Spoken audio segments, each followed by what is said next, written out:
But um, it's great to see everybody all of us in the same room. I'm just gonna right now. I'm gonna do some review. So I'm gonna review back from 14 all the way to 16 and 17 because I know we've been together and then kind of hitting and missing, but I just wanted to go over some like key points, key things that were like how Maury just said in the lesson. He said I want to make sure I say it right. The different levels of understanding, because we go through the paradox, yeah, the parties. So the exegesis or the passat, the simple, the meaning or the hint, the darash or the concept, and then the sud, the hidden. And so when you're going through and we're studying, I want us to all study the Bible for all its worth and get all of it, all because it just makes the story comes to life too, come alive too. It's like okay, we paint this picture, and um, as we're going through, we've already our women we've gone through. I think it was Numbers with a Nazarite vow and what it was a number 6, and who could be a Nazarite because a lot of people are not aware of the fact that a Nazarite could be a male or a female. How long the vow could be. There are there's a 30-day vow. There is and then we look in the Bible and we see who else was a Nazarite. Once you know what the vow entailed, so we know that Samuel was one. He was dedicated from the womb. Remember from in the temple. His mom, after she had him, after she weaned him, she gave him to Eli. He was in the temple. Um, they were lifelong Nazarites, and we know they didn't drink of the vine, didn't cut their hair, didn't touch dead things, and they were set apart for use by Yah in His kingdom. So I just wanted to do a quick overview um, about Samson, where they were, Judges. After we know that his birth was announced by Yah, he was to be a Nazir or Nazarite. He was from the tribe of what? Who was he? What tribe was he from? Samson was from the tribe of Dan. Yes, Dan. And so, huh? The Nazarites? I think that was different. I don't know if they could or could not be with women. I don't know if that was in the. It didn't. It say it didn't. Samson had wives. No, it didn't say abstain from sex. Yes, he was to be a lifelong Nazarite. It said from birth, from the womb. He was never. But the thing was, he wasn't supposed to eat of the vine, drink, cut his hair. Didn't say abstain from woman, touch dead things. It didn't say abstain from a woman. Now there are times when we talked about that too. There are times when in life when you fast, there is a time where you are to abstain from sex, and your husband or the wife from the husband from the wife for fasting and praying. But then you come back and you consummate so that the enemy doesn't tempt you, right? So we know those things. But no, those weren't any of the specifics in what Yah pronounced. Um, so we know that Dan was a region or territory that was located the near the coast, and so we know the Philistines were what? They were seafaring people. They were called the sea people. So they were Danaanites were to remain. They remained in central Canaan, and the bulk of the tribe migrated to Lebanon. Um, the Philistines had proven to be too formidable or strong for them, so they decided to kind of compromise. So they lived in the coast with them, and so we see here where Yah rose up a judge, and he was Samson. He rose up this judge who would cause this civil conflict. It was for a purpose and design. We don't, so we see here that Yah does not want us to be comfortable in sin with sin, and we can attest to that in our lives too. Get real complacent and comfortable in an area, and He'll shake it up. And so you have to make a decision. What you're gonna do. So so he was ordained by Yah.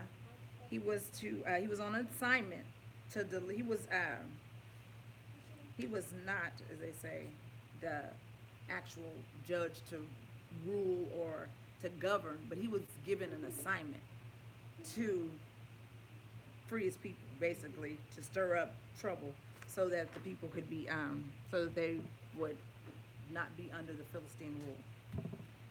Um, what else did I want to touch on? This was the continuation of what Joshua had already done. And we know that Joshua, that was Yahshua, that was the first holy war. Ariel, come on, really? The rule is still stands. Turn it down. She's gonna always press the line. She's gonna test it. She's gonna test it. Yeah, one of these days. One of these days. Yeah, that character, once we shape it, it'll be all right with the rod. Uh, she gonna be all right. Um, so the holy war that was begun by Yahshua was what Yah has sanctioned. This was a Yahweh sanctioned this. Um, we know that Samson's real name was Shimshon. Does anybody know what that means? Mm-hmm. Shimshon, son of light, the light. Mm-hmm. Mm-hmm. So he had purpose and design. His name was given to him. He was to be illuminated, and we've been dealing with the whole covering and all of these, covering and what it means, and exchanging your righteous covering for unrighteous covering. So his name was to pronounce who he was. Um, his motives, they seem like they were questionable a lot of times, but Yah uses your character. When he calls you, he still uses the essence of the person. So that's why it says when you go, the flesh and the soul go to the ground, because your soul is the character of you. So you're the essence of who you are, that character, that thing that makes you lively and that people are attracted to goes with you. But then that other part of you, which is given by Yah, is eternal. So his motives were judiciously or very well astute or thought out, planned by Yah. This was not, a lot of it wasn't acted on upon his own. So Samson was around 18 or 19 years old when Yah came upon him, and the first recorded time was in 13 when he killed the lion, remember? When he was on his way. So you want to know how I know all this stuff or how I'm finding this stuff out, right? I'm going to get to it in just a minute. So he also okay,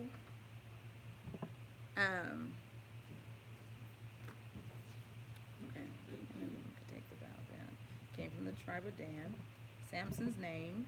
You can find Samson's name in your Hebrew Strong's 8123, Shimshon, sunlight, and your Hebrew Strong's 8121, from the unused root to be brilliant, the sun of the east, or the arc, or the rising westward. So his name had meaning, all of those great things. So I'm gonna get started in, what else do I want to go over?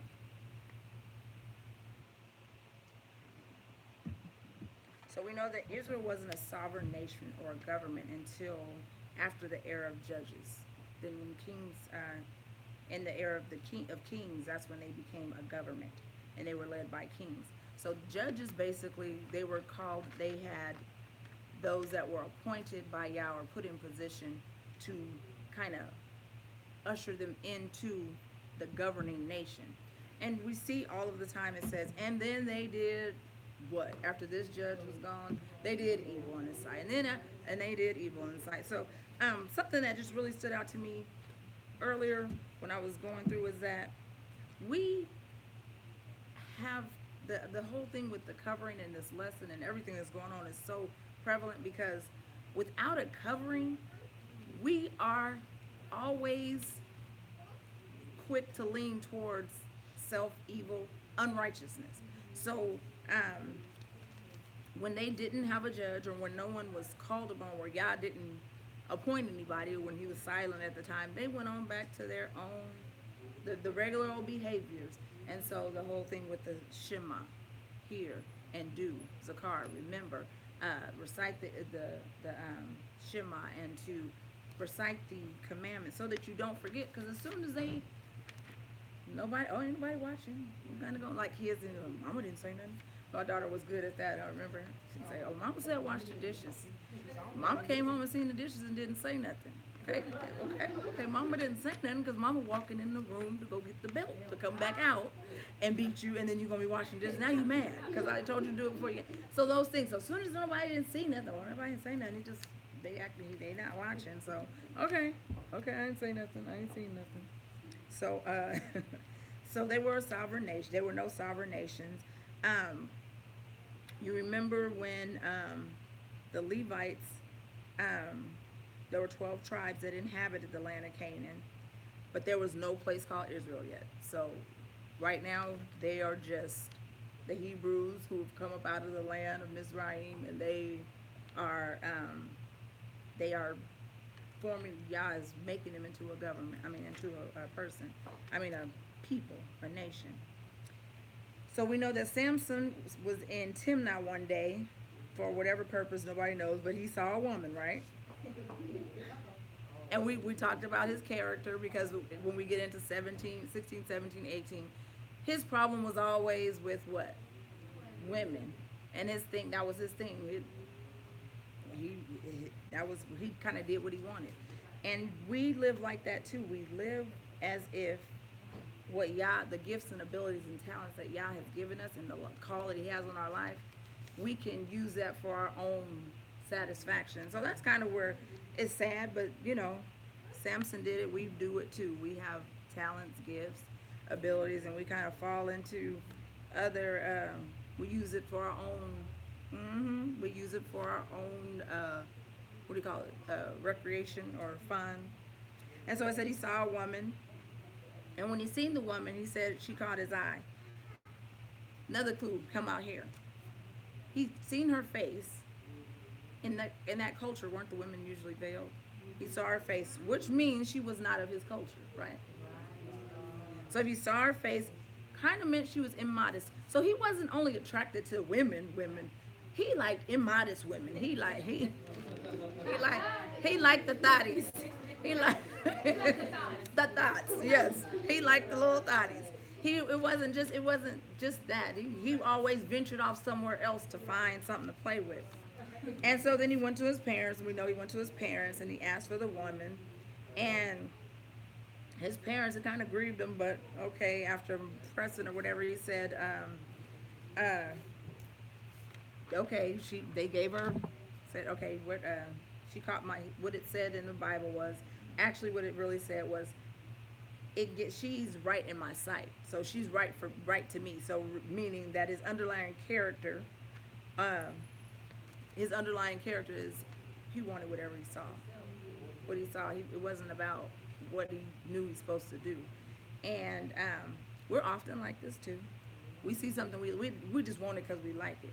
I don't want it because I need it, but I like it, so I'm gonna get it. It's not what I need. And we know that bad company corrupts good morals. So, and no matter how you play it, we know that happens, and we see it happen to him. We know that his parents were kind of shocked, but this particular time, this came from Yah, this prompting to ask for this woman, because this was the start of Yah executing what he wanted to do against the Philistines. Okay, so he wanted to ignite this quarrel. So it was impulsive, and we know that Samson wasn't impulsive, so I'm talking about his character, impulsivity, but Yah used that to his advantage. And so we talk about that a lot, like you just said, her character, that'll be good eventually, but always when it's measured up, it says take every thought captive and bring it under the obedience of Hamashiach. So who we are and our character, we bring that under the obedience of Hamashiach, and he will and he can use it for his glory. And even when we're disobedient, he'll still get his glory out of us, because once we're called, we're always called, right? You're called. You might end up shelved. You might end up beat up and bruised and wore out by the enemy, but Yah's plan and purpose that he had for your life, he's going to execute it through you, and if not, he'll raise up another. But he's going to get what he's going to get his glory. And once you're his, you're his. So, and we're going to see this, and we saw that. So he was attracted to the woman. They connected. Blah blah blah. The side of the we're just going. I'm just overviewing 14. Um, so we know that Yah will direct our path. So we know that the Philistines weren't Yah's people. So he wasn't trying to save them. He wasn't thinking about them. He's thinking about his people and any means necessary. I need to get these people out of this land because they are corrupting my people. Because eventually, what happens? We be our neck looking over here. We looking at how they doing this over here, and what do? We slowly but surely start to adopt ways, cultures, things that they're doing, and so um, we know that he was going on the outskirts of the village on his way to marry this woman, and his part of his Nazarite vow. His parents, they went around the vineyard. They didn't go through the vineyard, but he was startled by a lion, and he subdued and he killed the lion, right, the young lion.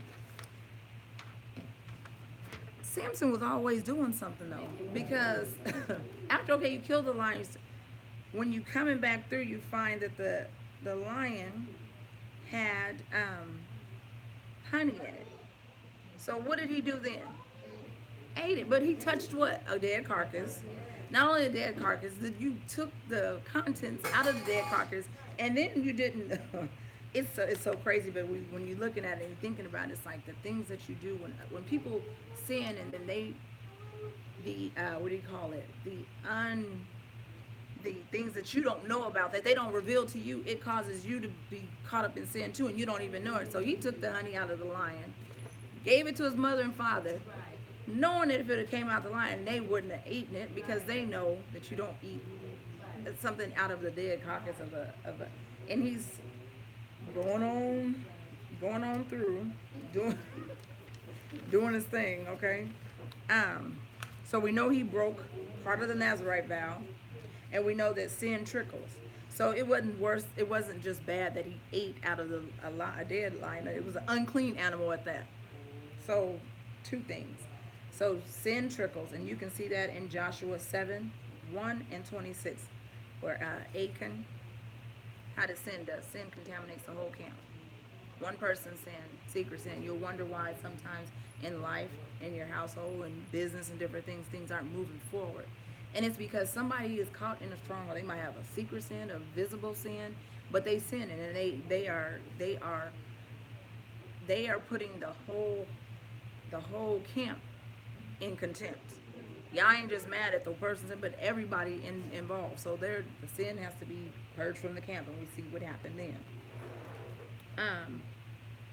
So we know that the Nazarite was not supposed to come into a contact with a dead body. So looks like he was very, very flagrant kind of with the laws of Yah. He took the strength that he had, and he gloried in the strength, but he didn't glory in the fact or give honor to the one who had given him the strength. And so we know, again, a little leaven will leaven the whole lump. So we know that the marriage ceremony happened in verse 10. I'm still in 14, just kind of going through 14. So I'll bring us up. And the marriage ceremony was to take place. There was a banquet held. And we know this banquet was a Philistine tradition. It was 7 days, so he was away from his family. And they gave Samson a companions of 30 companions. They gave him 30 companions, or like we would call a best man at this point. But the 30 companions, usually, you look at that when we see it again, 30 companions from not your own people. Your best man was supposed to be somebody from your home, your tribe, your boy, somebody who knew how to protect you. Because you, in times of war, there might have to be a fight. I want to know that, okay, while I'm all in love and lackadaisical, that somebody got my back, right? So, but these weren't his friends. They were spies. They were spies from the Philistines, and they were put on guard to watch him. So, the bachelor party, as we call it, or whatever was going on, and we know that during the activity, I'm thinking it might be safe to say, after I was kind of reading through, that he might have, because he was always teetering towards the edge or playing on the edge and didn't follow rules. He know he wasn't supposed to drink alcohol, but they were, so he might have been drinking alcohol as well. It says, there was copious behaviors, alcohol, drinks, and partying, and then he got full of himself, and he's going to, um, he couldn't drink of the grapes, but there's grain, because there's grain wines. Couldn't drink of the grapes, but there's grain wine. So we compromise. It's like, oh, I can't do this, but I could do this. I'm gonna drink this, and he got happy. And then what did he do? He throws out a riddle, and so he wants to entertain.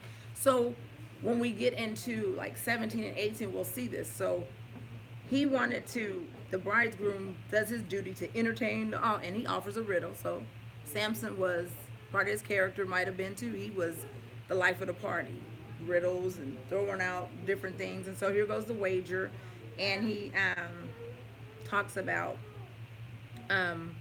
if you get this, I'm gonna give you 30 fine linens, good changes of clothes. And we remember from back in Leviticus, who wears fine linen? The priests, right? Royal priests or dignitaries, people who are called rulers, or fine linen, silks.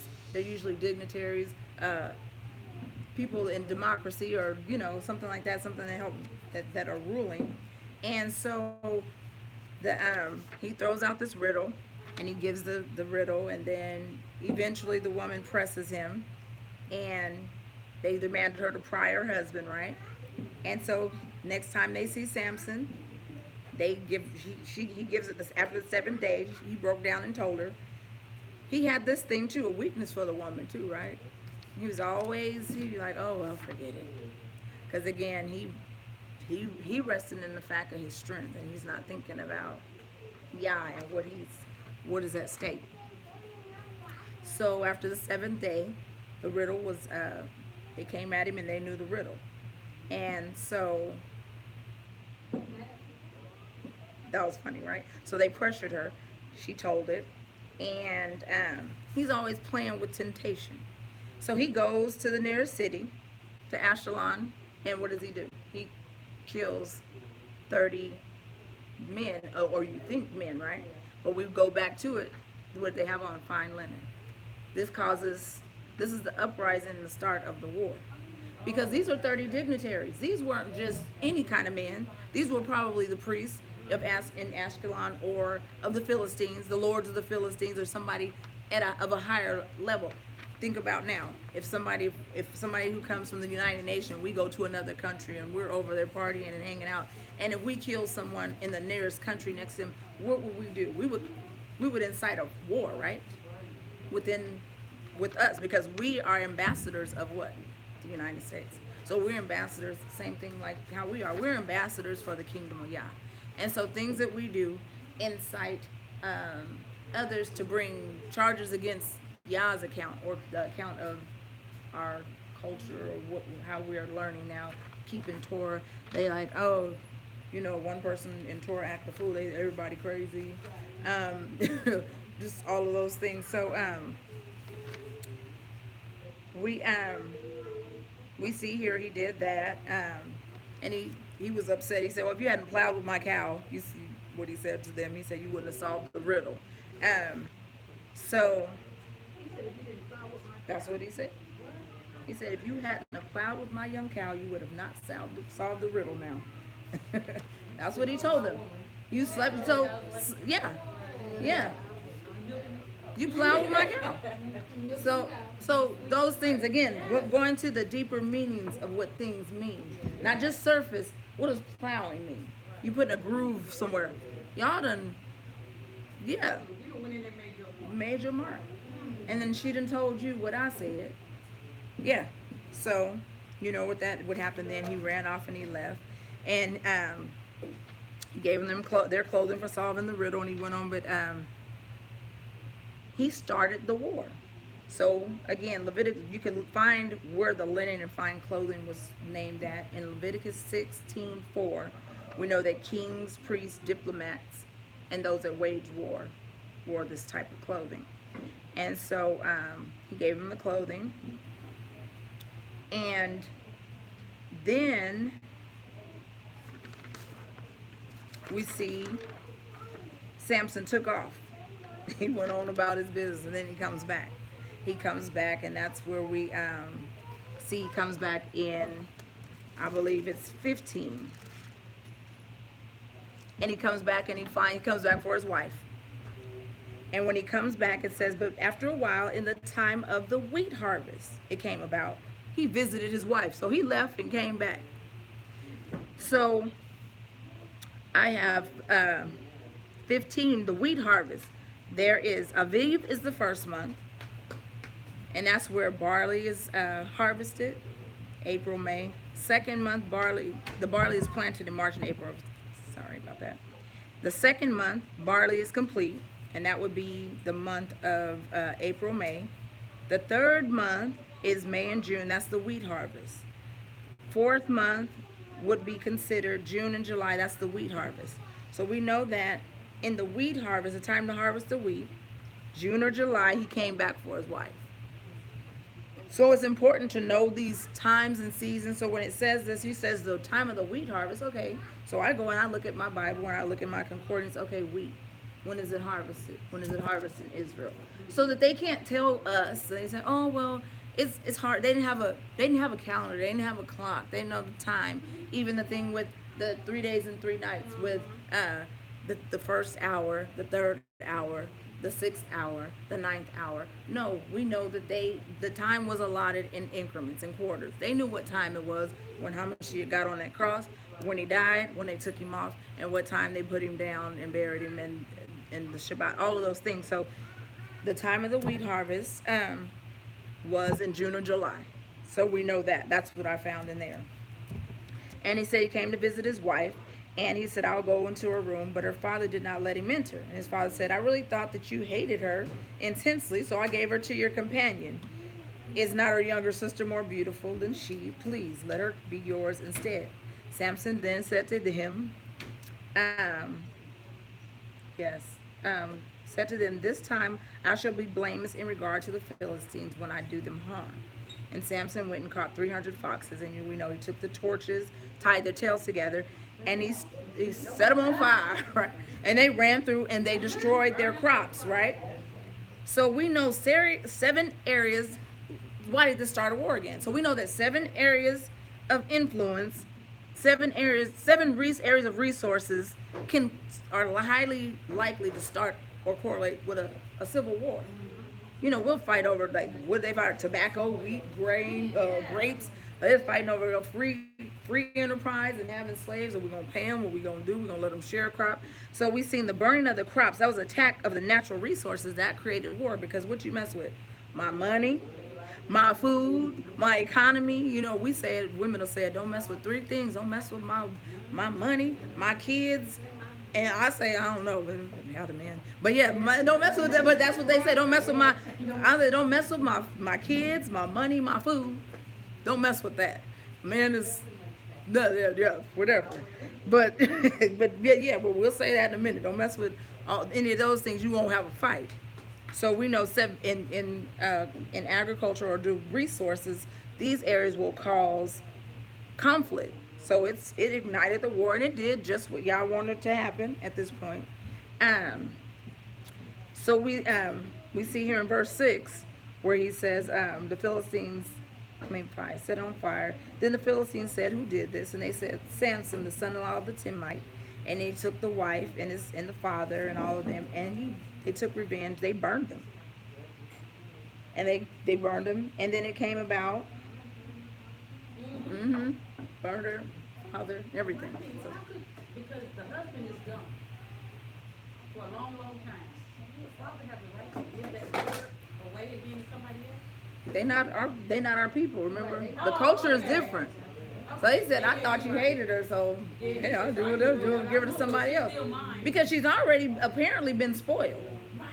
So she's not in our culture. So reading for a deeper meaning, she's already been spoiled. The men already done went, like I said, y'all plowed with my cows. I know you already messed with her. He came back with the what the not the Hebrew intention, but it was still under Yah's direction. Okay, now go back. It's time. Go back. You go back and go ask for it.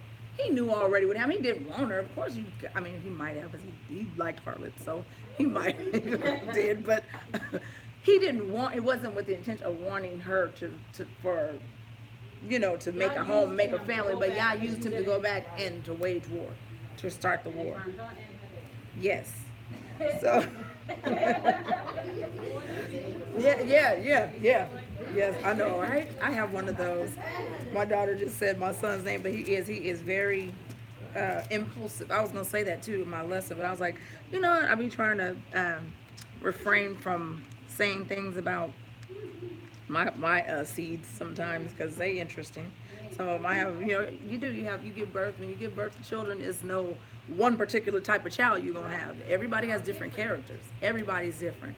And Yah, again, when you bring those characters under the obedience of the subjection of Yah, then you'll get the best from them. But when they do what they want to do, you just got to pray, and you got to, oh man, I have a 23-year-old and a 25-year-old son, two call them my man cubs, but yeah, they're interesting. But yeah, so he went back with that. But yeah, impulsivity. So I'm telling you, Yah used his character. So we know that he went back, and he killed 1,000 men with the jawbone of a donkey. They tried to get him, and he slew the men, and and after he did this, and see, a lot of times it looks like he's acting on, he called the place, and I'm in verse 17 now. And he came and he called the place Ramath Lehi, but he killed him with the jawbone of the donkey. Then he became thirsty, and then he called on Yahuwah, saying, you have given me this great deliverance by hand to thy servant, and now shall I die of thirst and fall into the hands of the uncircumcised. But Yah split the hollow place, and that is at Lehi, so that the water came out, and when he drank, his strength returned, and he revived. Therefore he named the place En Hakkore, which is in Lehi to this day. So he judged Israel 20 years in the days of the Philistines. So 16, we're gonna just go into 16. Samson's weakness, and he was in Gaza, and he saw a harlot there. It says it. He saw a harlot. What does the Bible say about the harlot? Proverbs, somebody get Proverbs 5:3-22. Proverbs 7, and then Revelation 17, it talks about the harlot also. But the harlot. And he went into her. Proverbs 5:3. I think it's 3-22, but it talks about the harlot. What is she?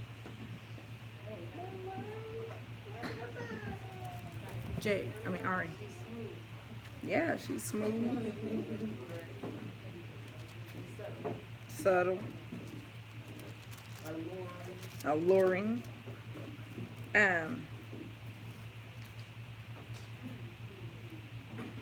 What else? She's bitter as wormwood in the end, right? Sharp as a two-edged sword. Her feet go down to death. Her steps lay hold of Sheol. She does not ponder the path of life. Her ways are unstable. She does not know it. Now then, my sons, listen to me, and do not depart from the words of my mouth. Keep your way from her. Do not go near the door of her house, lest you give her your vigor to others. What is your vigor? Strength. Where's a man's strength? In his seed.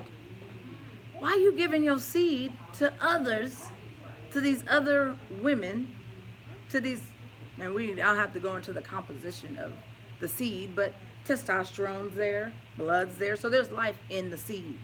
Why are you giving what's good to a harlot who don't know life? It said right here, it says she unstable. You're going to give your seed to somebody unstable, so then what happens? And we see it all ever so often, right?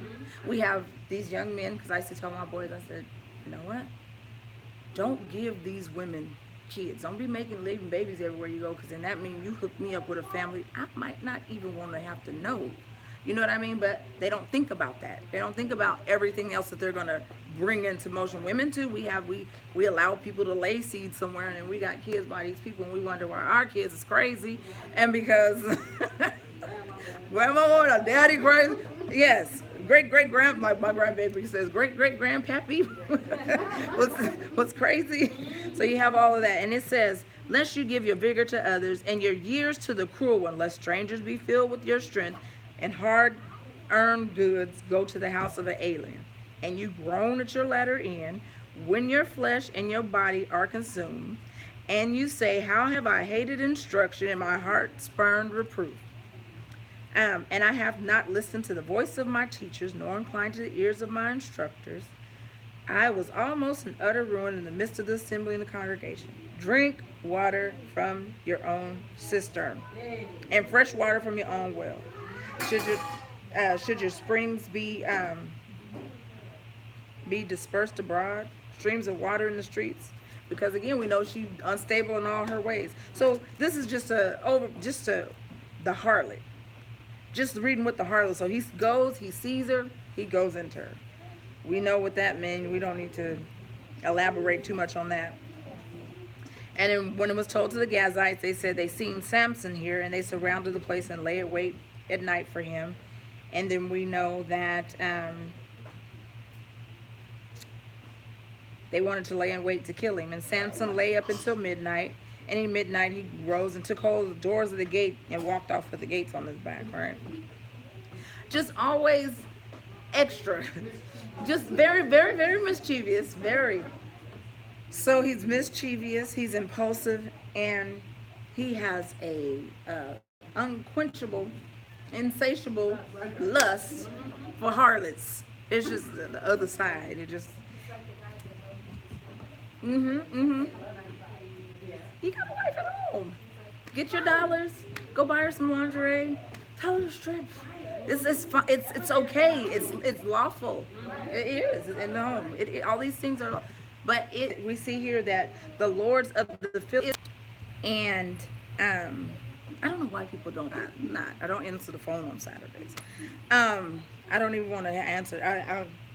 People don't know what it takes sometimes to get worship. They really don't know.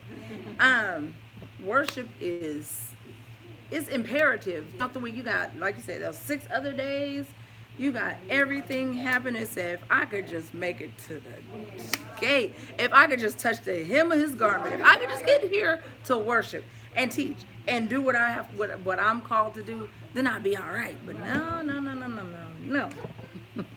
No. So we know the lords of the Philistines were told her that they would give her 11 shekels, not just 11 shekels. It said the Lord. So each of them said they would. Each of them, not just one. It wasn't one Lord. It's plural, right? So the Lords. So there were more than one ruler. And so in assumption, I'm saying, like, okay, how many leaders were in the cabinet? Well, we know we have the Pharisees, Sadducees in the Hebrew culture. So when we look at our political chambers, and we have the Senate, we have the president of the offices, we have different offices and officers. So when you start really thinking about it, how many, the whole government, the rulers of the Philistines came to her, the ones who ran this nation came to her, told her. So she was on, it was on and harlot, and she was ready. And I was listening to something this morning that said that money, they said money is not the root of all evil, but it's the love of the money that is the root to all evil. Money is neutral. It could be used for good, it could be used for evil. We know that it could be used to fund ministries, missionaries, do great things, or it can pierce us with a many sorrows. Like it says, it has done people who love the money. They'll be pierced with sorrows. They will ruin their homes. And we see here, she was willing to give him over, and we know what happened. she kept plowing at him. Oh, what is your secret? What is your what is the secret lie? What is and finally he broke down and he told her. Um, Here we know that 11 shekels were 31. Now there were $31.68 per ounce. So we think about then 11 of them were worth $89,641. So let's just say there were 3 lords. So here you are with $268,000, and you gave him over.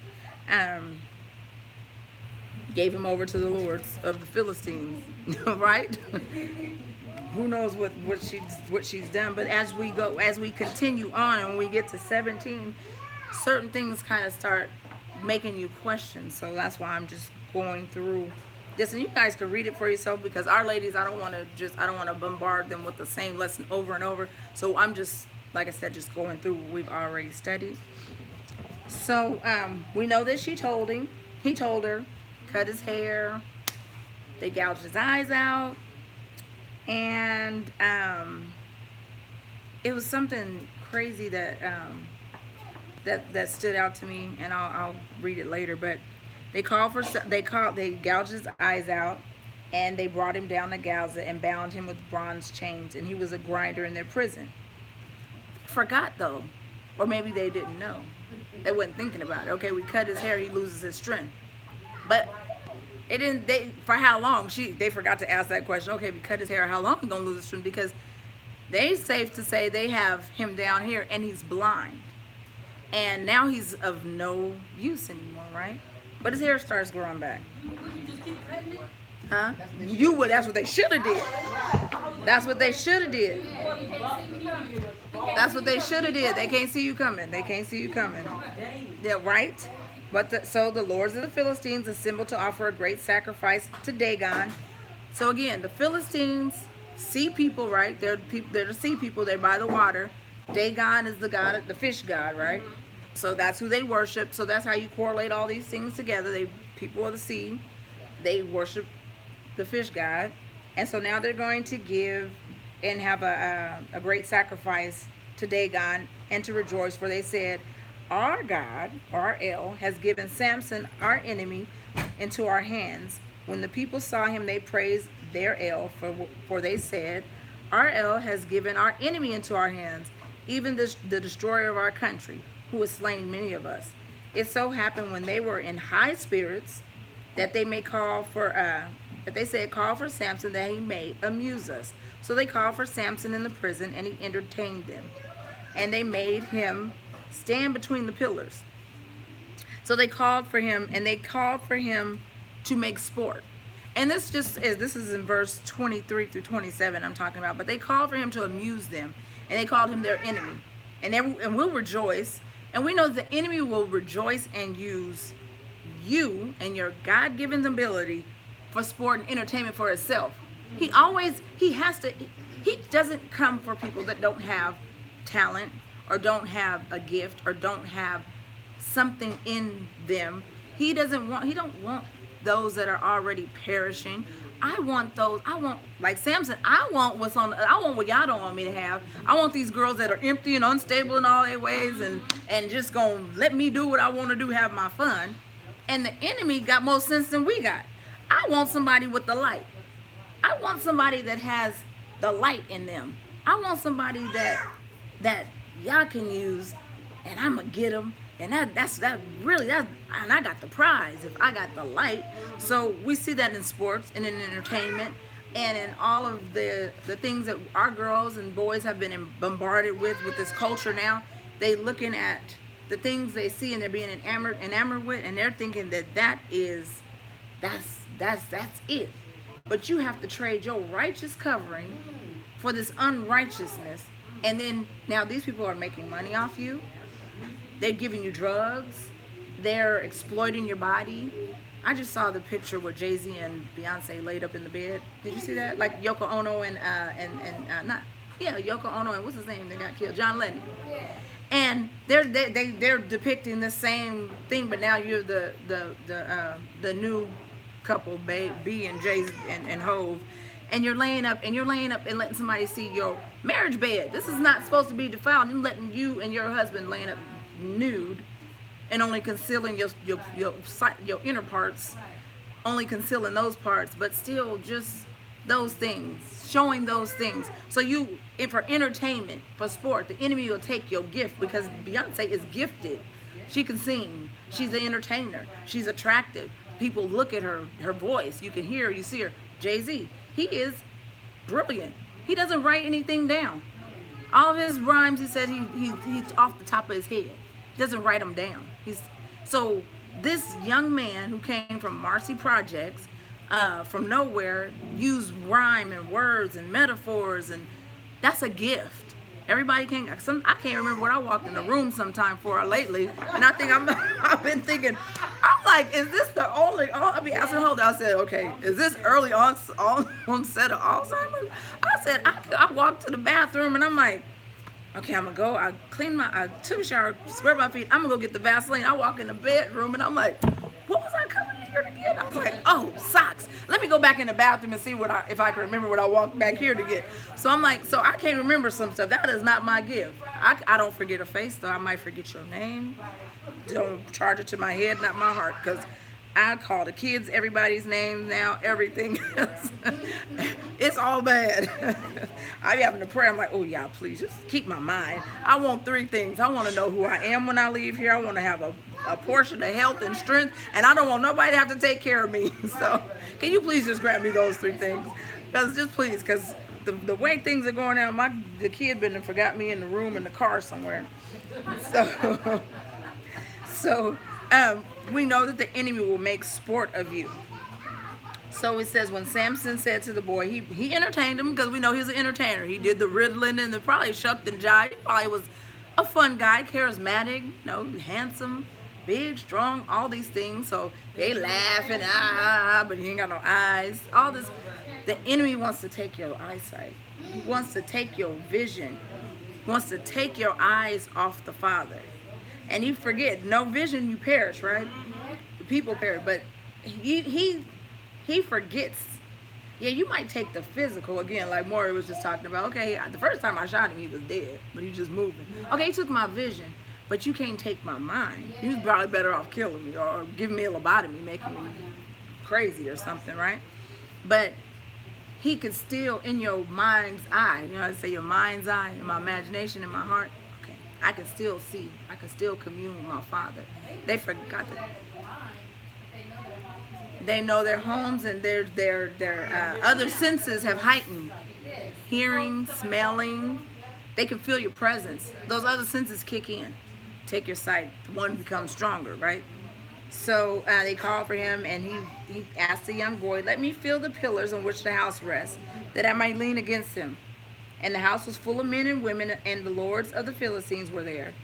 About 3,000 men and women were on the roof looking on while Samson was amusing them.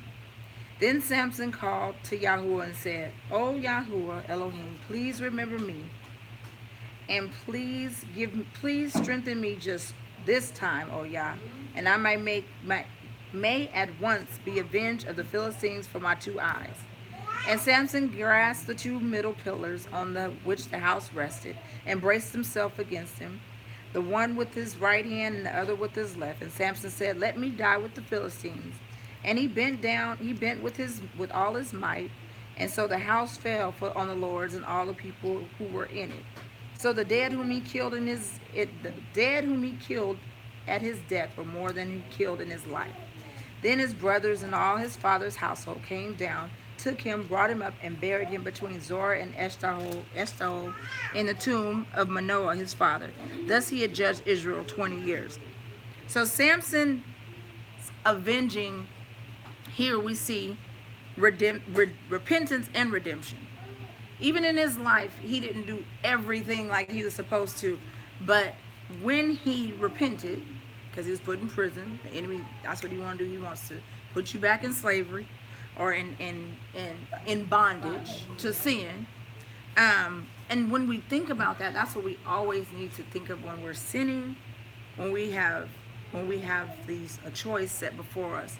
When we have the option to obey or disobey, I have the option of liberty and freedom of obeying Yah and let the consequences be His, because He's given me life and life more abundantly. Or when I do what I want to do, I'm going to go back into bondage in some way because I don't know the outcome of this, because this is my choice. But when Yah gives us a command, something to do, He knows. He's already told us. He says, like He said to Abram, I'm Abram's friend. I will tell my friend, what I am doing.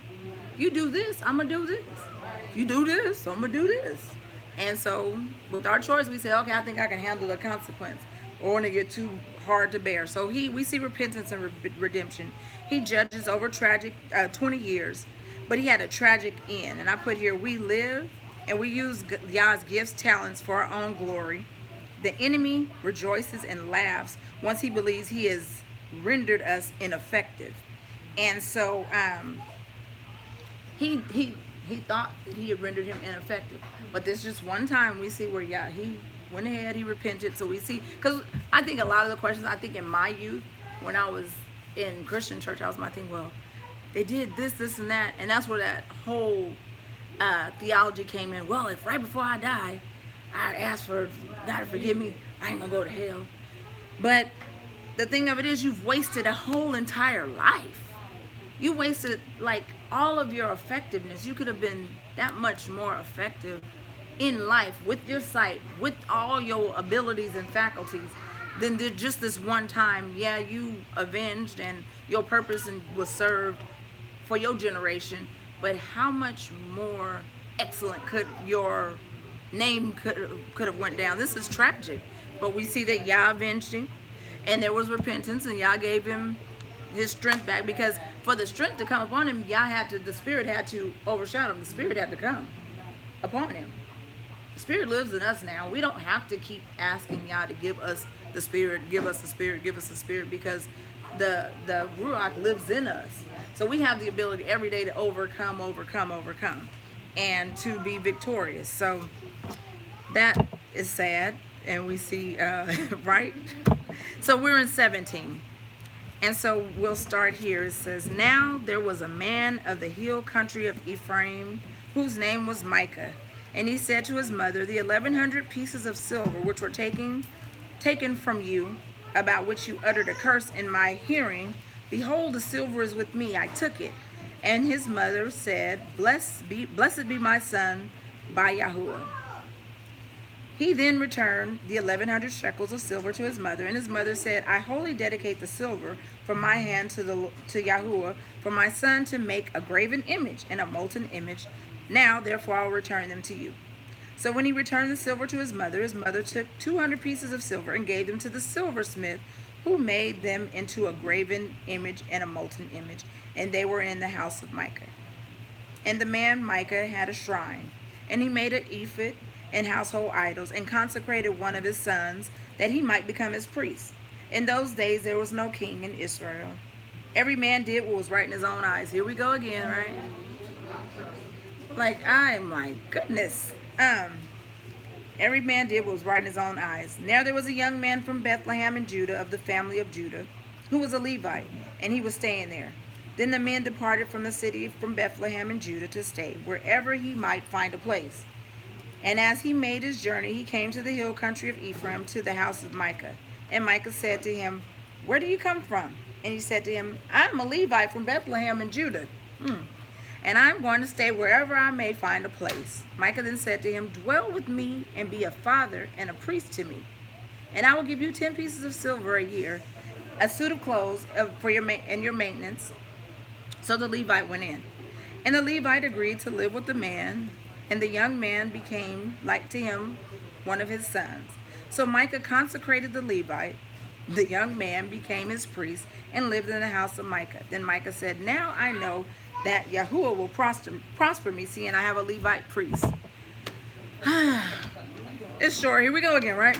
17. So we see the idolatry, and we see what was just like talked about in the lesson last time, with the whole thing with this our unrighteous coverings, the religion. Here we go with the 11 pieces of silver. Where did the proceeds? I'm wondering. This is where I'm going in my study with it. A question arose: 11 pieces of silver. Where did they come from? Where did the mother get the 11 pieces of silver? Was she saving them? Who is this woman? So it kind of makes you want to dig deeper, right? On the surface, it's just all that laid out lays the foundation for a whole story for you to go in and do a lot of research. Micah, his name was Micah Yehu. We know in Hebrew that's what it looks at. What it means, what it is. I didn't look at what it means. But I'm just looking at this scenario here because when we get into 18, it kind of tells us more of the story. The mother was caught up in idolatry, and it looks like she taught it to her son because she had the idolatrous heart. And we see here where your heart is, your treasure is also. So her heart was bent towards idolatry because with her resources, she wanted to make molten images to worship. Like, what do the idols say? Got ears, can't hear, eyes, can't see, no power, mouth, can't speak. But this is where your heart is. And then you want it in your own possession. You don't want, it's not for the kingdom. She taught her son to be an idolater as well. We know that Yah didn't call the priest. He ordained. Now this is, again, we say, here it goes, they did everything, every man did what they wanted to do. So we know Yah calls the priest and he consecrates and ordains them. So how do we call somebody and ordain them and consecrate them and put them in place over us? Because again, we have the itching ears and the desire to please ourselves. So he ordained as one of his sons. You have to, first in the Hebrew, in the one of the laws for that, you have to be to be a priest. You got to be a Levite. You can't be. He was from Ephraim. You can't be from Ephraim. you have to be a Levite because what's going on here? So he consecrated his son. So he called over his own agenda. His own agenda was, oh, now that I have these idols, y'all gonna bless us. And so we see in verse 6, everyone did what was right in his own eyes. No rule, no governing. There has to be somebody that rules and governs over your life. You have to. We can't be left to our own devices.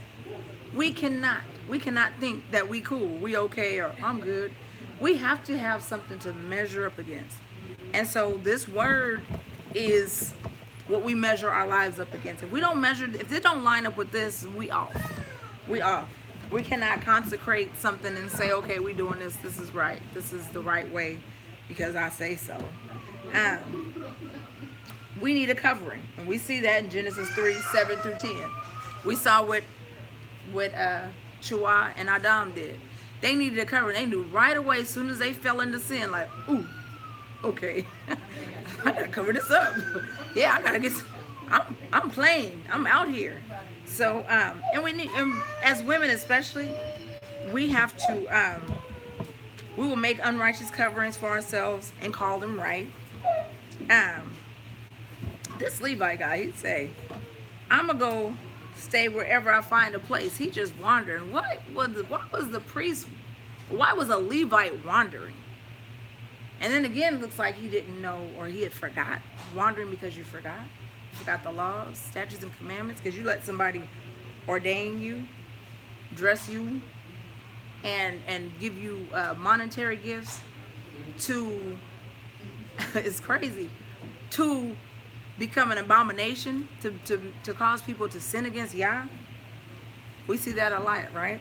The Levites agree. It's scary when you really think about it, when how the mind can get so far off where it's supposed to be. So he was staying wherever he was gonna find a place. So the Levite, the priest is wandering, and whatever looked good, he gonna take it on, and he agreed. So Micah again consecrates the Levite. I'm still trying to figure out how Micah feel like he can consecrate somebody. Right. In his unholy vesture, all his unholy vesture. Where do you? So it, every man did right in his own eyes. So he became his own L, basically, right? Was Micah a rich man? Maybe usually people make rich and they have all this power and authority. They think they can do anything. He was from the hill country of Ephraim. So that might be something we find out for discussion. You can, like, when the question, you can look that up for us. Yes, please. So that's the thing. When that's what I'm saying. When we're reading through and those questions come, that's where the salt makes you thirsty. Like, hey, let me go drink. Let me dig. Make you think. What make you think? Who was he?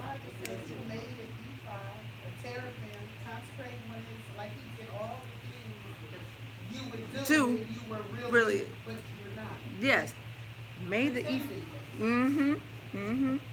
But an ephod, only the priests wore the ephod, and they were, again, had to be a Levite.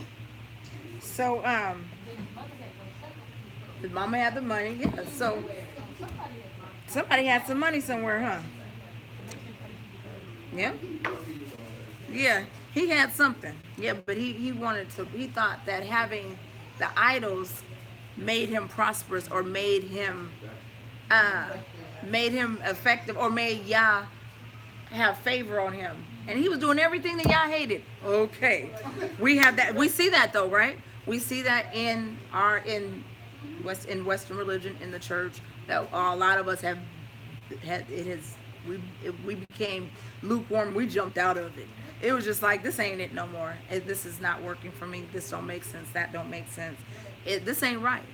This ain't right. This don't make sense. Everybody's doing what they're gonna try to appease Yah the way they feel like is right. It's like, oh no, we just gonna say it's this, and we're gonna say we're doing this for this. But if I do something you told me not to do and tell you I'm doing it for you, no, you're not doing it for me. You're aggravating me. If I tell you I don't want you, we know that for real. We go swear, do my eyebrows like this. I already got thin eyebrows and a big old forehead and these tight eyes. And he said, you gonna take my iris, lady? I'll never forget, Asian lady. Oh, they look good. I said, no, they don't. You got me looking crazy. I know what I want to look like. You're gonna make them straight across my face. I don't want to look like that. But you telling me what? You're gonna get an unhappy camper. So just imagine how you do Yah when you do what you want to do. And we see that the Levite looked like he was looking for prosperity in a position. So he was all for it. And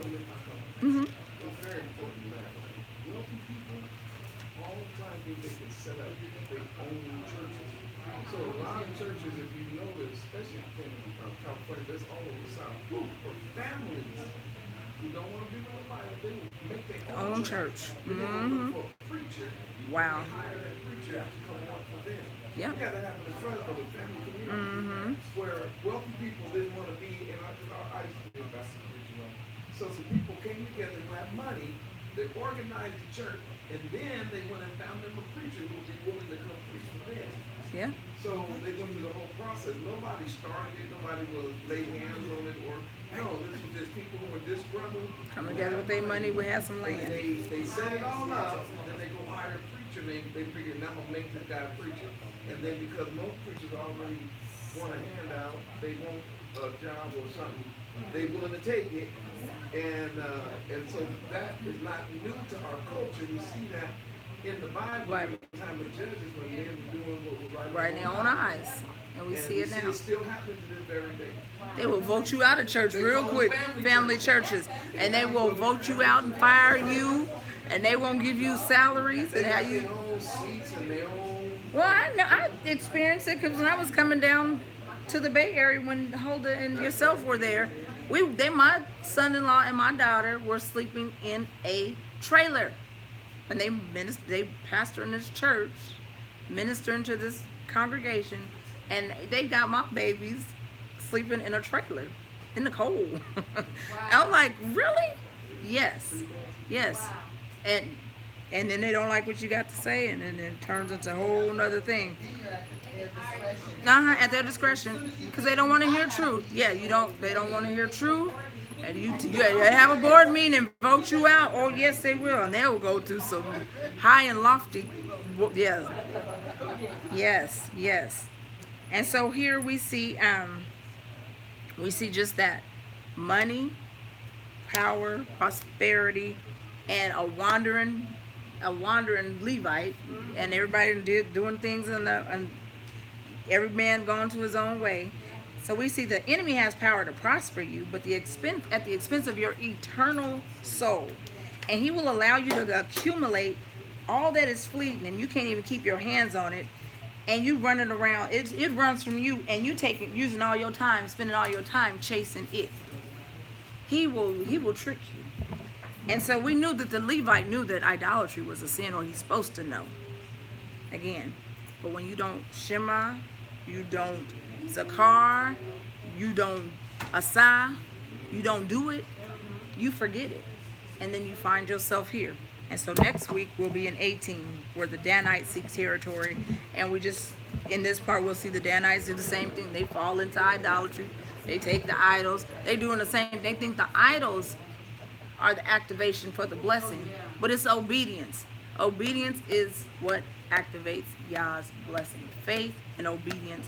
Nothing else. I don't care how many ephods you wear. I don't care how many tassels you wear. I don't care how much you wrap your head. If your heart ain't right, it's from the inside out. If your heart isn't right, and if you're not focused on him and you're not obeying him, his laws, statutes, and commandments, you won't be blessed. That's it. Why, do you have anything else to add?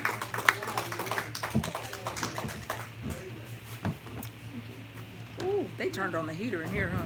I know. They broke it.